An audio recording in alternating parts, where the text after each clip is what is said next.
नमस्कार बंधुरा Lakshmi rail blog 157 के चैनेले सबाइके स्वागत। आज आमी नारकेल दिए सादा नाड़ू बानिये देखाबो।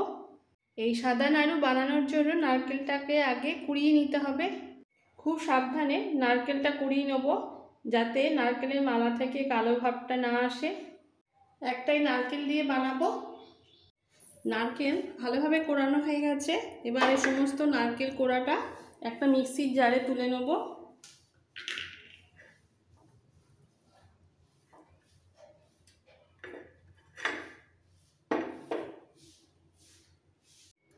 मिक्सि जारे नारकेल कोड़ाटा तुले निয়েছি। এবার একটু ভালো করে একটু মিহি করে বেটে নেব।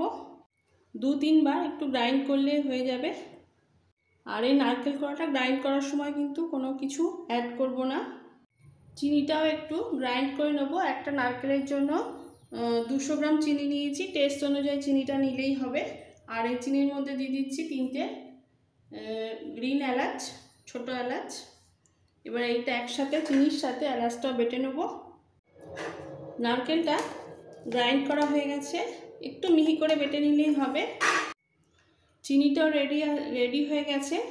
এলাচ দেওয়ার জন্য খুব সুন্দর গন্ধ বেরোচ্ছে, এতে নাড়ুর স্বাদটাও বেড়ে যাবে।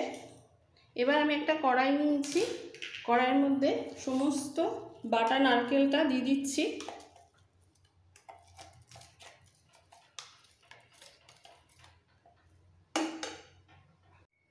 এবার দিয়ে দেবো চিনির পাউডারটা।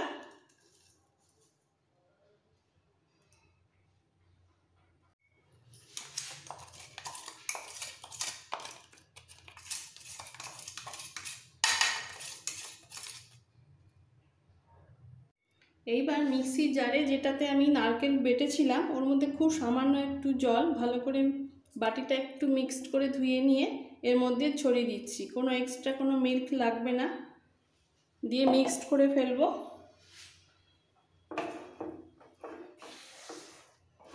এখনও কিন্তু আমি গ্যাসটা অন করিনি। ভালো করে মেখে তারপর গ্যাসটা অন করব।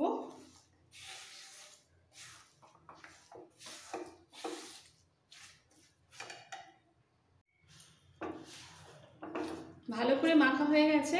এইবার গ্যাসটা অন করে দিচ্ছি, দিয়ে কন্টিনিউ নাড়াবো।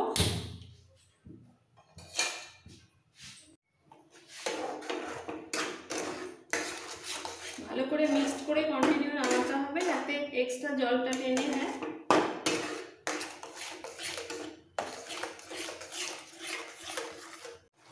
এইভাবে জাল দিতে অনেকটাই টেনে গেছে, আরও একটু টানাবো, পুরোপুরি কিন্তু ড্রাই করবো না।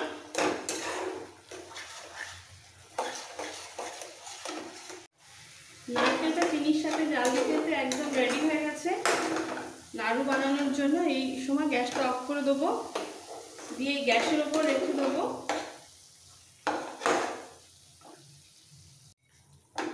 কড়াই গরমে আরও একটু টেনে যাবে, বাইন্ডিংটা এসে যাবে। তারপরে একটু ঠান্ডা হয়ে গেলে নাড়ুটা পাক দিয়ে নেব।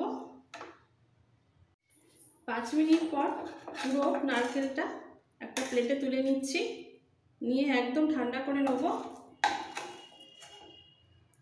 যাতে হাতে টাচ করা যায়।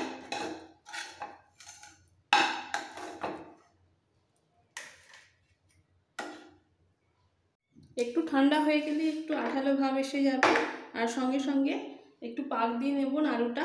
সবার প্রথমে হাতটা একটু জল হাত করে ধুয়ে নেব, ধুয়ে পছন্দ মতো সাইজ নিয়ে নেব, নিয়ে একটু জাস্ট ঘোরালেই হয়ে যাবে তালুতে।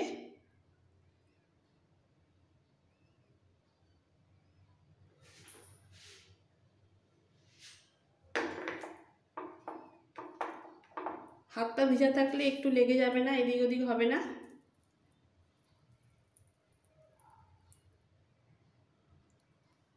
রেডি নাড়ু।